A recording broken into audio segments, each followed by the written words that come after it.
Bonjour et bienvenue dans l'émission Parole de femmes. Cette semaine, nous voyons comment nous pouvons développer notre esprit d'équipe. Et nous avons vu hier en équipe, les filles, que l'équipe, c'est pas seulement une équipe de sport, c'est vraiment dans tous les endroits où on est appelé à travailler avec des gens dans un objectif commun, où on va allier nos forces et on va voir aussi nos faiblesses pour que ça puisse fonctionner et que de marcher solo, de travailler solo, de faire les choses tout seul, comme Nadine nous l'a dit hier en ouverture d'émission. Ton proverbe dicton. Ensemble, seul on va plus vite, mais ensemble on va plus loin. Voilà, et nous voulons aller loin ensemble. Et par contre, une des choses, on peut se disqualifier parce qu'on se dit, bah moi j'ai des faiblesses ou j'ai des défauts et c'est moi peut-être qui vais ralentir l'équipe, c'est moi qui vais tout faire rater. Personne n'a envie d'être le nul de l'équipe. Je vous ai raconté moi hier que dans les équipes de sport, j'étais la personne. Mais aujourd'hui, je suis sûre que je pourrais faire la différence. Mais bref, c'est un autre sujet. Les blessures d'enfance. Mais ne pas avoir honte de ses faiblesses.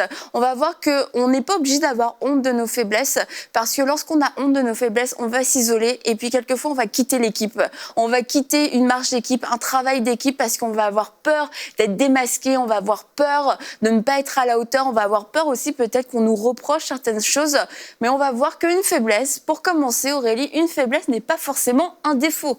Non, une faiblesse n'est pas forcément un défaut, Annabelle, parce que très souvent, les faiblesses sont rattachées aux compétences, en fait. Il y a des choses qu'on n'est pas apte à faire, c'est pas facile à faire. Et puis là, on se dit, ah, mais tiens, dans ce domaine-là, mais j'ai un point faible dans ce domaine-là. Mais ça ne signifie pas qu'on est nul, ça ne signifie pas qu'on n'a pas d'autres forces, qu'on n'a pas d'autres choses sur lesquelles on peut... sur lesquels on est plus fort, tout simplement. Et un défaut, c'est plus au niveau de notre caractère. Un défaut est appelé à changer, appelé à être amélioré, parce que Christ en nous fait que, voilà, il faut qu'on enlève le moi pour laisser place à Christ. Mais une faiblesse, mais c'est sûr qu'on peut aussi développer nos compétences. Mais une faiblesse, c'est quelque chose qui a trait à des compétences où on se dit, OK, aujourd'hui, peut-être, je ne comprends pas toutes ces choses, mais ça ne fait pas de moi quelqu'un de moins bien que d'autres. Dans ce domaine-là, j'ai juste peut-être une limite, mais ça ne change pas mon identité à moi, en fait, qui est ma personne. Ma valeur intrinsèque ne change pas quand j'ai une faiblesse, en fait, quand j'ai un point plus faible. Et quelque chose que je veux dire aussi, c'est que on peut remarquer dans la parole de Dieu qu'il y a des personnes qui, sur la base du fait qu'elles pensaient ne pas avoir certaines compétences, elles pensaient avoir des points faibles, elles n'ont pas voulu faire les choses que Dieu leur a demandé de faire, en fait. Je pense à Moïse, je pense à Gédéon. À Gédéon, Dieu a dit, va avec la force que tu as. Ça veut dire qu'on a toujours quelque chose. On ne peut pas se rétracter derrière les faiblesses pour dire, non, je ne pourrais pas travailler avec vous parce que je suis le maillon faible. Non, mais on a toujours quelque chose, en fait. Et ce trésor, on est appelé à le dévoiler, à le mettre en avant pour travailler avec des autres. Et puis, on a dit faiblesse dans le titre pour qu'on puisse comprendre, s'identifier. Mais c'est même pas le vrai mot, en fait, parce que c'est pas des faiblesses en tant que telles. Ce sont des différentes fonctions. Différentes fonctions, des choses qu'on n'est pas forcément appelé à faire. Et la Bible nous dit dans Romains 12 que chaque membre a une fonction différente. Et une fonction différente, ça veut dire que forcément, on va être plus apte à faire certaines choses. Et par exemple, j'avais dit ça dans un enseignement. Ça n'avait pas l'air d'être très parlant, mais je crois qu'aujourd'hui, ça va plus parler. C'est qu'avec nos mains, on va porter. Mais avec ton nez, tu vas pas porter quelque chose. Tu fais pas un déménagement avec ton nez. Tu portes pas ton canapé, tu portes rien avec ton nez. Mais ton nez, sa fonction, c'est de sentir. Tes mains, leur fonction, c'est de tenir et c'est de porter. Alors, est-ce qu'on va dire, comme la Bible dit, si l'œil veut être un nez, où sera le nez, nanana. Mais c'est de se dire, est-ce que mon nez est faible ? Parce qu'il n'est pas capable de porter quelque chose, parce qu'il n'est pas capable de tenir quelque chose. Maintenant, est-ce que mes mains sont faibles? Est-ce que mes mains sont inutiles? Est-ce que mes mains ont un problème de fabrication parce que mes mains n'ont pas la capacité de sentir? Elles n'ont pas l'odorat? Non, c'est parce qu'elles ont des fonctions différentes. Et lorsqu'on comprend que finalement, ce qu'on a toujours cru comme être une faiblesse était des fonctions différentes, déjà, on se sent beaucoup, beaucoup, beaucoup mieux. Mais dans l'esprit d'équipe, comme on parle de développer l'esprit d'équipe, comprendre ça, c'est vraiment capital pour vraiment être une personne qui va vraiment travailler en équipe. Et relativiser la faiblesse, ou en tout cas comprendre elle dépend en fait de... quelque chose peut être une faiblesse dans un domaine et être une force dans l'autre, en fait. Et dans l'équipe, comme on est complémentaires et que dans l'équipe, comme un corps, comme la Bible nous dit, la main fait quelque chose, le pied, la tête, le cou, chacun fait ce qu'il a à faire. De la même manière, dans nos faiblesses, en fait, il ne faut pas avoir... Des fois, on a ce regard de, parce que j'ai des faiblesses, je ne peux pas. Je ne suis pas capable, je ne suis pas qualifiée pour me tenir quelque part à cause de mes faiblesses. Les défauts, c'est autre chose. Les défauts, nous devons travailler notre caractère parce que nous devons ressembler à Jésus-Christ. Mais dans nos faiblesses, si par exemple, tu as une faiblesse, c'est pas quelqu'un qui est pointilleux, peut-être si vous travaillez à la chaîne, être pointilleux, ça va être une faiblesse parce que tu vas ralentir les autres parce qu'il faut travailler en rapidité. Donc, dans un travail rapide, quelqu'un qui est pointilleux, ça va être une faiblesse. Mais quelqu'un qui est pointilleux dans un travail où est-ce que ça demande un souci du détail, ça va devenir une qualité. Alors, dans l'équipe, c'est juste que la personne, elle ne devra pas travailler à la chaîne, elle devra travailler dans un autre département où est-ce que là, cette faiblesse-là va devenir en fait une force. Wow, c'est merveilleux. Je voulais... Je te laisse parler, Aurélie. Je vais faire vite. Il y a pas de C'est juste problème. pour faire une précision. Quand on dit faiblesse, ça ne signifie pas que... C'est pas les tâches qu'on n'aime pas faire. C'est juste pour faire cette précision-là parce qu'il y a des choses que peut-être on n'aime pas faire naturellement. On va dire non, moi je suis faible dans ce domaine-là. Mais c'est pas le cas. C'est la réponse facile. C'est une excuse. Ouais. Oui. La faiblesse, c'est vraiment, comme on dit, ça a trait à une compétence et c'est pas toujours quelque chose, comme Nadine disait, ça peut sembler être un point faible dans un certain contexte, mais dans un autre, c'est vraiment un point fort, quoi. Donc, c'est pas juste une excuse de dire... Genre, je suis faible pour faire la vaisselle, des choses Voilà. comme ça. Non, c'est pas ma force, c'est pas ma force. Là, en fait, ça touche un autre défaut, je pense. Et Aurélie a dit en début d'émission, les défauts sont appelés à changer. Donc, merci Aurélie. On rappelle aux gens, c'est ça qu'on parle de l'esprit d'équipe, mais dans toutes les sphères de la vie, que ce soit dans le couple, la famille, le travail, le ministère, l'Église. Le sport, c'est très important, le sport. On est appelé à travailler en équipe dans plusieurs dimensions de notre vie. Et vraiment, j'invite encore les gens, une fois, ceux qui n'ont pas écouté hier, vraiment à se projeter dans toutes les sphères de leur vie par rapport à ce à quoi on parle, parce que ce dont on parle, l'esprit d'équipe, ça se transpose dans tout ce qu'on fait. Et justement, les faiblesses, je pense vraiment, pour revenir à qu'est-ce que... On parlait des gens qui ont des faiblesses. On a tous des faiblesses, mais je pense qu'il y a des gens qui n'entrent pas dans leur destinée parce qu'ils s'attardent trop à leurs faiblesses et ils se disqualifient tout de suite en partant et ils ne réalisent pas qu'ils ont quelque chose à apporter. On peut avoir une compétence dans quelque chose et une faiblesse dans un autre domaine. Ceci dit, vraiment, absolument, tout le monde a quelque chose à contribuer. Je donne un exemple. Je pense qu'il y a des gens qui n'osent pas se marier parce qu'ils pensent qu'ils n'ont rien à offrir à quelqu'un. J'ai trop de faiblesses, j'ai trop de défauts. Je suis pas capable de mettre... je réussis pas, j'ai jamais réussi dans mes relations. Ça a toujours échoué. Donc, forcément, je dois avoir quelque chose qui fonctionne pas. Donc, je choisis peut-être de rester toute seule. Bon, ceci, ça veut pas dire que... Bon, peut-être mon exemple, il est pas bon. Non, il est super bon. Non, mais je veux dire, si on n'a pas le don de célibat, mais on... Pourquoi il est bon ton exemple? OK, vas-y, Nadine, encourage-moi. C'est super bon. Pourquoi? Parce que justement, quand on parle du mariage, des fois, on se met tellement la barre haute qu'on a l'impression qu'on doit être parfait. Donc, toutes nos faiblesses doivent être éradiquées. Puis c'est comme... on va jamais y arriver. Ouais, genre, je vais me marier quand j'aurai... J'aurai tout. Mais si au lieu de regarder nos faiblesses, on regarde à nos qualités et qu'on travaille, on développe nos qualités, du coup, parce que tout le monde en a des faiblesses, mais du coup, on va vraiment grandir dans cette estime de nous-mêmes parce qu'on va voir tout ce qu'on a à offrir. Et peut-être qu'on est quelqu'un de peut-être lent, mettons, exemple, mais on est quelqu'un de super affectueux, on est quelqu'un de super engagé, de loyal. Toutes ces qualités-là sont des très belles qualités qui, en couple, ça va être des belles qualités d'être loyal en couple, c'est vraiment number one. Être lent, bon, c'est très... Mais parce qu'on est en train de regarder seulement nos faiblesses et on rate on rate nos destinées, que ce soit dans la vie de couple ou même dans la vie professionnelle. Et c'est super important ce que tu as dit, Mathilde. Et puis quelquefois, on a les mauvais objectifs, en fait. Quand tu as un mauvais objectif, tu te dis, je veux être chanteuse. Mais tu sais pas chanter. Tu peux constamment vivre dans une frustration. Moi, je sais pas chanter, c'est pas juste, c'est trop dur, j'y arriverai jamais. En fait, c'est de se dire, est-ce que vraiment tu as le bon objectif dans ta vie? Et parce que quand on a le mauvais objectif, forcément, on n'a pas forcément ni le talent, ni le don, ni la grâce, ni l'appel pour pouvoir le faire. Et on se retrouve constamment dans des situations d'échec, constamment dans des situations où nos faiblesses, en tout cas notre manque de talent, notre manque d'appel, va être mis en lumière. Mais il suffit quelquefois qu'on se dirige dans la bonne chose avec le bon objectif. On se rend compte qu'en fait, on avait plein de trésors en nous qui s'étaient jamais exprimés, qui s'étaient jamais manifestés. Et beaucoup de gens vivent une mauvaise estime d'eux-mêmes parce qu'ils sont dans la mauvaise direction. Et dans cette direction, ils ont besoin de choses qu'ils n'ont juste pas, en fait. Mais si tu changes, si tu laisses le Seigneur t'orienter vraiment dans la direction dans laquelle il t'appelle, tu vas te rendre compte que je suis équipée. Mais finalement, exactement comme ce que tu disais, Nadine, ce qui était un défaut ici, finalement, là, c'est une qualité. J'en avais vraiment besoin pour ça, mais pour ça, il faut vraiment accepter son identité et puis arrêter de poursuivre peut-être des rêves personnels, des ambitions personnelles, des choses, quelquefois, depuis qu'on est enfant, ça nous a fait rêver. On s'est dit, waouh, ça, c'est le summum de la réussite.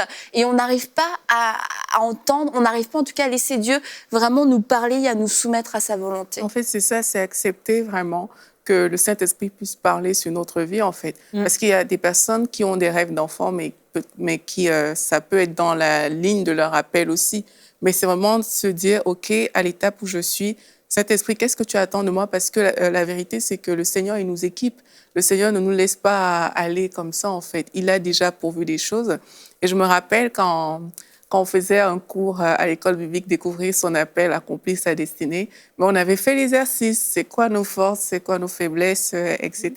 Les gens répondaient bien ou il y avait des décalages? Ce qui se passe, c'est que les gens ont une liste de défauts énormes, des faiblesses sont toujours pleins, et les forces, c'est juste deux, trois trucs qui ressortent. Généralement, c'est ça, c'est qu'on a plus tendance à ouvrir les yeux sur nos points faibles que nos points forts. Mais vraiment, l'exercice, c'est un exercice qui est très intéressant. Et moi, j'encourage les personnes à le faire vraiment, à se dire, OK, c'est quoi mes points forts? Et insister sur les points forts. Parce qu'effectivement, on n'a pas cette facilité à avoir nos points forts, mais on a la facilité à avoir les points faibles. Mais c'est de dire, OK, je reconnais qu'à tel niveau, j'ai des choses à améliorer. Mais c'est quoi mes points forts? Qu'est-ce que Dieu a mis en moi? Et prier pour demander à Dieu. Parce que moi, quand j'avais fait l'exercice, mais j'avais dit au Saint-Esprit, Saint-Esprit, toi, tu me connais, donc révèle-moi mes forces. Et là, franchement, le Seigneur m'a fait retourner comme quand j'étais en première. Et puis, je voyais que je faisais plein de choses pour différentes personnes venaient me voir pour certaines choses. Et là, je me disais, oui, ça, c'est une de mes forces, en fait, de faire ça. Et c'est comme ça que j'ai écrit plusieurs choses qui sont ressorties de moi et avec lesquelles je vis aujourd'hui vraiment comme des forces parce que le Saint-Esprit les a mis en lumière. Mais de moi-même, on me les aurait demandé, je n'aurais jamais vu ça comme une force. Donc, j'encourage vraiment les personnes qui nous écoutent par rapport à cette émission. Le Seigneur nous a tous créés. Il nous connaît à la perfection. Ouais. C'est de dire, Seigneur, c'est quoi mes points forts? Moi, je remarque que j'ai plus de faiblesses. Mais Saint-Esprit, dis-moi, c'est quoi qui me caractérise? Quelles sont mes forces? Et notez ces choses-là. Notez, et puis le Seigneur va vous donner des exemples. Il va peut-être vous remettre dans des situations par lesquelles vous êtes passé et vous allez voir que l'assurance de votre force ne va plus juste venir tant que ça de la compétence, mais ça va venir du fait que le Saint-Esprit vous l'a révélé. Et quand Dieu il révèle quelque chose, ça change. Il y a des choses qu'on ne peut pas m'enlever parce que je sais que le Saint-Esprit me l'a dit. Ça peut paraître arrogant quand tu dis, mais je sais que dans tel domaine, j'ai cette compétence, mais ça ne vient pas de moi. C'est quelque chose que le Seigneur a fait, en fait. Et ça, vraiment, ça fait la différence. Mais je pense qu'il y a un truc aussi, c'est que souvent, les gens ne se connaissent pas. Ouais. Et vraiment, ce que tu dis, c'est très fort, Aurélie, parce qu'avec l'aide du Saint-Esprit, on peut apprendre à se connaître. Et j'ai cette pensée qu'il y a des gens qui nous écoutent qui n'ont jamais fait d'introspection, qui ont nécessairement jamais chercher à se connaître parce que c'est trop douloureux, parce qu'on a une mauvaise estime, parce que on pense qu'on a plus de faiblesses, comme tu dis, qu'on a de force. Et de par ça, ces gens-là vivent beaucoup d'échecs dans leur vie au niveau des relations, couple, travail, ministère. Tout semble pas fonctionner parce que je pense, puisqu'ils se connaissent pas, ils n'ont jamais été bien positionnés dans leur vie à cause justement peut-être qu'on voit beaucoup de faiblesses, mais qu'on se connaît pas. On connaît pas nos forces. C'est super facile de pointer de se pointer nos propres faiblesses, mais à la lumière de qu'est-ce que l'Esprit de Dieu nous dit, eh bien, on peut vraiment se repositionner dans notre vie et aller dans un travail où mes forces sont mises en valeur, où mes forces sont exploitées au maximum, ou vraiment dans un meilleur environnement. Et là, à ce moment-là, mais c'est sûr que je vais pouvoir m'épanouir. Et il y a des gens qui sont tristes, qui vivent malheureux à chaque jour de leur vie parce qu'ils détestent leur vie. Ils détestent leur travail, ils détestent l'endroit où ils vivent, ils détestent tout. Mais pourquoi? Parce que un jour, j'ai toujours mis l'accent sur mes faiblesses et jamais cherché à me connaître. Et donc, je pense vraiment que se connaître avec la révélation du Saint-Esprit, je vais pouvoir me repositionner et vraiment pouvoir être au bon endroit. Et là, vraiment, où mes forces vont être mises à leur juste valeur, parce que Dieu nous a tous créés avec quelque chose d'extraordinaire. La parole de Dieu dit qu'on est des créatures merveilleuses et notre âme le reconnaît bien. Amen. Et c'est vraiment une question d'identité, en fait, aussi, de dissocier nos faiblesses de notre identité, de notre valeur. Et c'est quand on n'arrive pas à dissocier, que tout est mélangé ensemble, c'est là justement qu'on devient dans ce que tu es en train d'expliquer, Mathilde. Mais ce qu'Aurélie a dit est très important, c'est que si je regarde ma personne de façon objective, mais avec les yeux de Dieu, parce que c'est avec un regard d'amour. Quand je regarde avec mes propres yeux, ça peut être avec un regard de critique, un regard de chercher, de trouver le défaut, de chercher, de comparaison même avec les autres. OK, moi j'ai cette faiblesse, mais les autres, ils ont cette force ici. Et puis c'est dans ce regard-là. Mais quand je regarde avec le regard de Dieu, c'est que c'est le meilleur regard. C'est un regard d'amour. C'est que quand bien même je vois mes faiblesses, mais ça n'affecte pas, ça. C'est pas comme si, tu sais, des fois, il y a des profs qui te notent à la négative, à chaque faute, ils t'enlèvent un point. Chaque faiblesse n'enlève rien dans ma valeur. Ma valeur reste toujours la même. Et c'est quand je peux faire ça que là, je peux ne pas avoir honte de mes faiblesses. Parce que l'émission dit de ne pas avoir honte. Donc, c'est là que je peux m'assumer et dire, OK, moi, Nadine, voici, je suis comme ça. Voici mes forces, voici mes faiblesses. Et même, ça me permet même de me présenter de façon plus honnête. Tu vois, il y a des emplois que tu dis, tu sais quoi, je peux pas. C'est parce que j'ai pas ces compétences-là. Tu sais quoi, je serais mieux à tel endroit. Et même à l'église aussi. Des fois, on cause du tort à l'église, on cause des tracas à nos pasteurs. Pourquoi? Parce qu'on veut des positions que c'est pas nos forces. Mais si on sait que ma valeur, elle est vraiment, c'est Dieu qui me la donne, mais je suis honnête envers moi-même. Et là, je peux dire, tu sais quoi, non, moi, mon département, je vais travailler là. Ça ne m'enlève rien. Mais là, je vais vraiment m'épanouir. Et ce que Dieu a mis en moi va vraiment pouvoir sortir à son maximum. Pourquoi? Parce que mes forces vont vraiment être maximisées. Et puis, mes faiblesses, tu sais quoi, là, c'est pas ma place. Et ça fait vraiment toute la différence dans le travail d'équipe, justement, quand les gens sont capables de s'accepter. Et parce que là, on a parlé du regard qu'on a sur nous-mêmes, le regard que Dieu a sur nous. Mais en équipe, il va y avoir le regard des autres aussi. Et en fait, on peut avoir honte de nos faiblesses à cause du regard des autres. Alors peut-être qu'on l'interprète mal, mais peut-être qu'on l'interprète bien aussi, parce que peut-être que quelqu'un est venu nous dire, bah t'es pas bon dans ça. Et on va en parler d'ailleurs dans la semaine, comment apprendre à communiquer dans l'équipe, parce qu'on peut vraiment détruire des gens. On peut communiquer un mauvais message sur la valeur, l'identité de quelqu'un d'autre, mais on va voir chacun ses responsabilités par rapport à ça, mais en tout cas pour nous aujourd'hui, c'est de se dire, c'est pas parce que quelqu'un m'a dit quelque chose, déjà premièrement sur mon travail, qu'il a dit quelque chose sur moi. Mon travail, c'est pas moi. C'est pas parce que aussi cette personne a dit quelque chose, même si c'est quelqu'un que je respecte beaucoup, quelqu'un que j'aime beaucoup, quelqu'un que j'estime être meilleur que moi, c'est pas pour ça non plus qu'il a la vérité absolue. Si maintenant cette parole, est en contradiction avec ce que la parole de Dieu dit de moi, je ne l'accepte pas. Mais si cette parole est vraie dans le sens où la personne a parlé sur une performance, a parlé sur quelque chose à améliorer, c'est peut-être aussi à moi de recevoir et puis de pas me braquer. Et en fait, quelquefois, on a tellement peur que les gens découvrent nos faiblesses qu'on est en train de cacher qui on est en train de dire oui à tout, oui à tous les projets, oui à tout, oui vas-y, mets-moi dans les buts, mets-moi attaquant. Parce que tu as l'impression que si tu dis non, comme tu dis Nadine, non, ce poste-là, non, clairement, il n'est pas pour moi. J'ai l'impression qu'on va se dire que je suis faible. Mais en fait, non, c'est que t'es intelligent, t'es sage. Tu sais que tu vas pas te mettre en position. Moi, je me souviens, mon frère faisait du foot.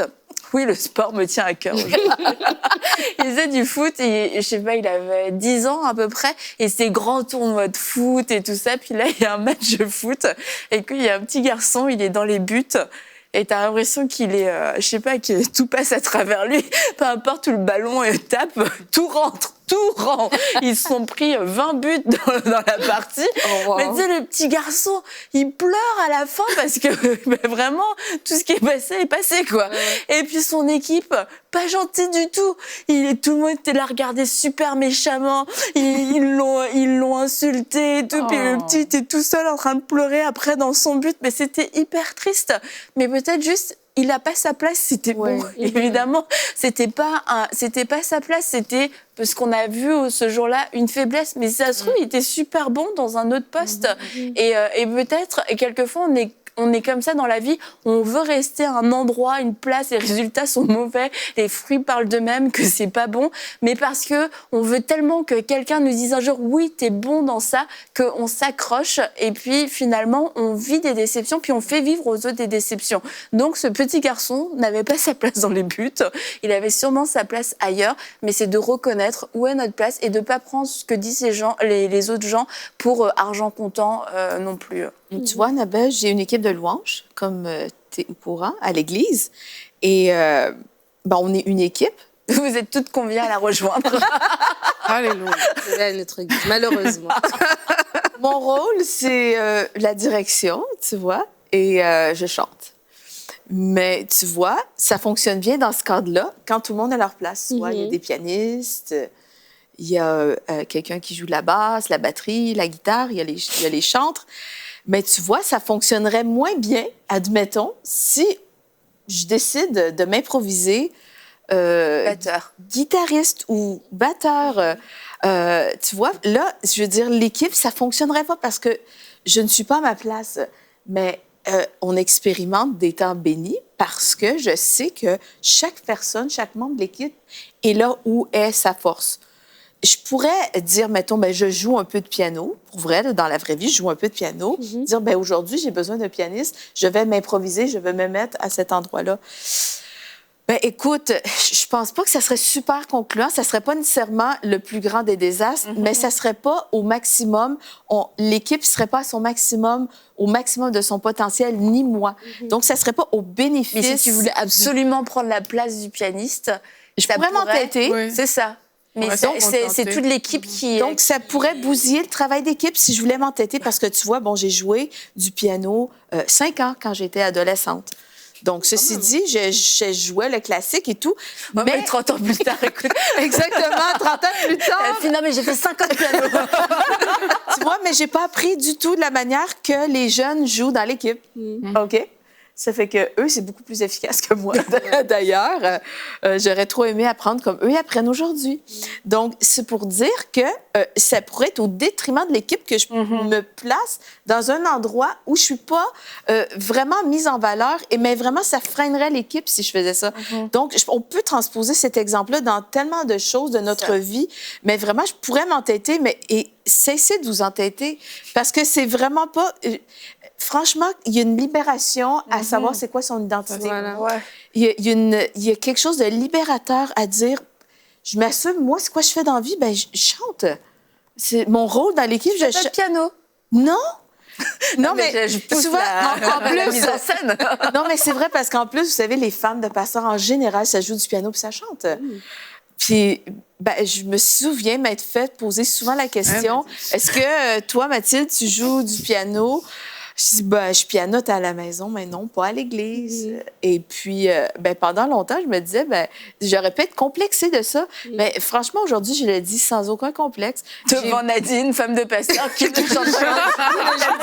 Non, mais c'est vrai. C'est comme un peu le cliché stéréotype. D'autrefois, je pense. Mais je veux dire, j'ai aucun complexe. Il y a plein de trucs que je fais pas. Je suis pas du tout administrative.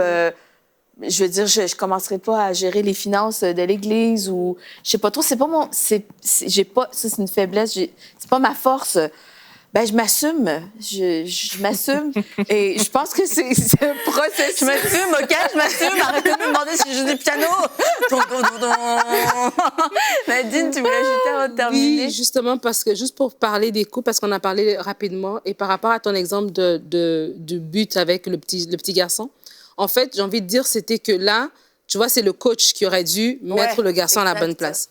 Et j'ai envie de dire, on parle de ne pas avoir honte de faiblesse. Et dans le couple, on est tous les deux comme des coachs, dans le sens où on est tous les deux des responsables de la bonne gestion de notre équipe, qui est notre couple. Et des fois, on regarde les faiblesses de l'autre, on le met dans une position où ces faiblesses ne vont qu'être accentuées. Et puis après, notre équipe perd, notre couple souffre parce que on se plaint des choses, mais en fait, c'est parce que la personne, tu la mets dans une position où elle-même, elle s'est mise dans une position, peut-être l'enfant a dit « je veux », et puis on l'a dit « ok, fais-le ». Et peut-être que la femme, elle a dit « je veux », ou le mari a dit « je veux », et t'as cédé. Ou peut-être aussi toi, tu l'as mis dans cette position-là, mais c'est pas sa force. Ses faiblesses sont vraiment accentuées. Et là, votre équipe est en train de perdre. Votre couple est en train de mourir. Et des fois, quand on est justement dans cette dynamique-là, on voit que les fautes de l'autre, et c'est comme si on devient deux individus. Moi, je fais tout comme il faut, lui, il fait pas ce qu'il faut. Mais en fait, on sort justement de la vision de l'équipe. Mais si on comprend la vision de l'équipe, que notre couple est une équipe, et du coup, en fait, tu as juste besoin que je te mette ailleurs. Donc, ça veut dire, mettons ça, si tu n'es pas administrative, le retour d'impôt, je m'en occupe, j'irai chez le comptable le faire. Merci. Tu vois? Et ça va vraiment changer la donne. Et des fois, juste d'avoir un esprit d'équipe, de ne pas avoir honte des faiblesses de l'autre, de l'accepter tel qu'il est. Et là, je dis tel qu'il est parce qu'on parle à des femmes, mais peut-être il y a des hommes qui écoutent, telle qu'elle est, votre épouse, et de vraiment mettre comme un coach, de mettre la personne au bon endroit. Ça va vraiment faire toute la différence dans notre équipe de couple et ça va nous permettre justement, au lieu de se prendre des buts de la part du diable, mais vraiment de remporter la victoire. En fait. Donc, on vous encourage aujourd'hui à trouver quel est réellement votre appel. Aussi, avoir des bons modèles. Parce que quelquefois, on regarde à des personnes et on voudrait leur ressembler, mais nous ne sommes tout simplement pas elles. Donc, demandez vraiment à Dieu, mais quelle est mon identité? À quoi est-ce que tu m'appelles? Et vous allez voir que naturellement, vous allez voir les dons et les talents qui sont en vous s'éclore et vous allez vivre un nouvel épanouissement. Vous allez vivre des choses totalement libératrices parce que c'est tellement frustrant de ne pas être à la bonne place, de ne pas se sentir qualifié jour après jour pour ce qu'on est en train de faire, alors que vous pourriez faire quelque chose dans lequel vous allez être épanoui, dans lequel vous allez être bon, dans lequel vous allez être utile, qui va porter du fruit. Et je crois que le Saint-Esprit est déjà en train de vous parler, en train de repositionner, de remettre de l'ordre à l'intérieur. Et n'oubliez pas, vous êtes précieux. Vous avez de la valeur, peu importe ce qui a été déclaré sur vous. Nous annulons maintenant ces paroles dans le nom de Jésus-Christ et nous déclarons conformément à la parole de Dieu que vous êtes une créature merveilleuse et que votre âme le reconnaît bien. Et on se retrouve demain dans Parole de Femme.